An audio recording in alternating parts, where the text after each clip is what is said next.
Jill Stein laid out her plan on college debt earlier in the week in a CNN town hall. Let's watch. So the question becomes, something as enticing as erasing all student debt begs the question, how could you ever do that? How? So let me say first, we found a way to bail out Wall Street. And when we needed the money, we found it, including about $17 trillion worth of practically zero interest loans, which was made available, as needed.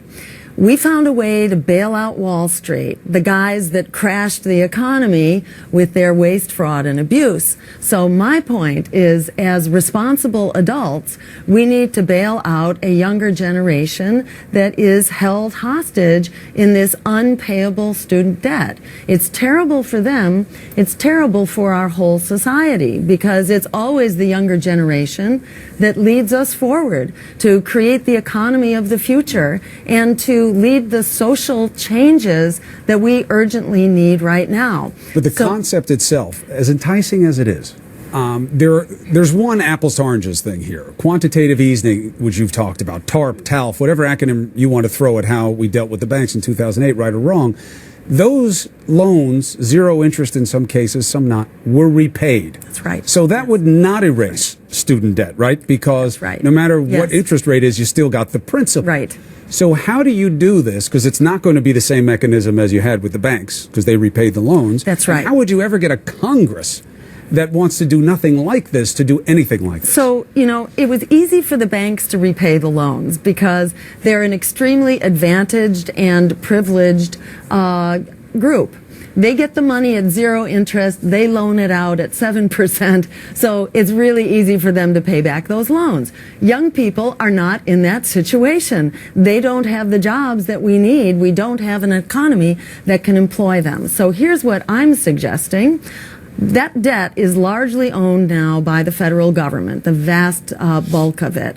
I'm suggesting that the Federal Reserve actually buy that debt like it did for Wall Street, but in this case, that it buy that debt and it basically declare that debt null and void, which essentially means that the Federal Reserve would be expanding the money supply into the hands of young people so that they can spend it into the economy instead of having to pay back the loans with their hard-earned dollars. They now own their hard-earned dollars.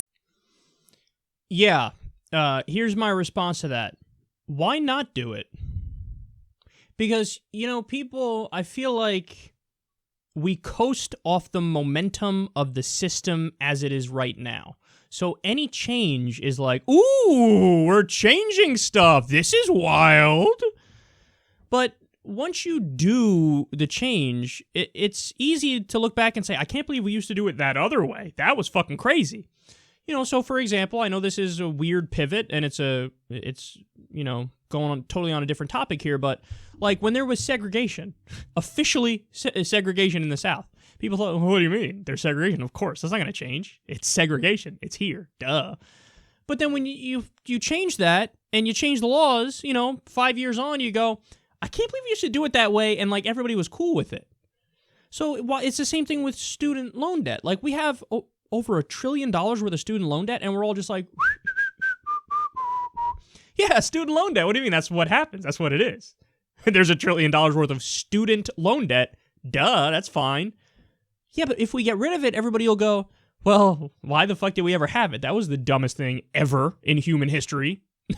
So I feel like it's these, like that's Chris Cuomo's whole reaction to that is like, apoplectic and perplexed. Like, whoa, actually make things better?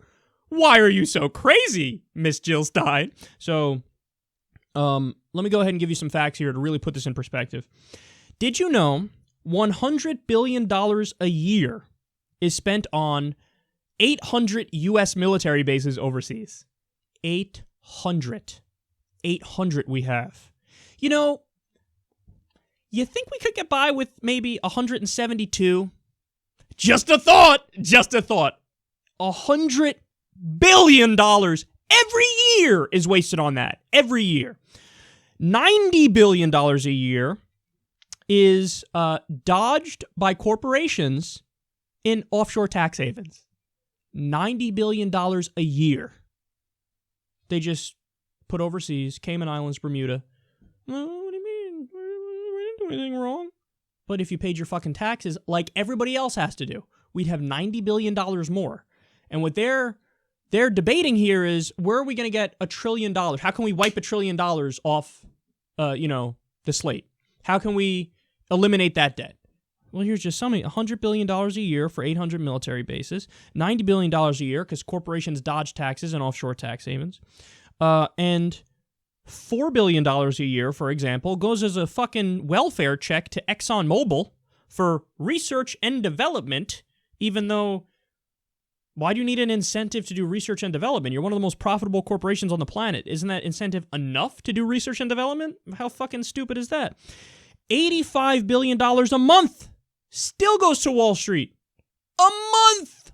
And then finally, Jill actually undersold it. The real number, by the year 2053, the Iraq war will cost us $7 trillion. $7 trillion. $7 trillion. So we could find the money to invade and occupy a country that didn't attack us, but we can't find 1/7 that amount of money to wipe out student loan debt.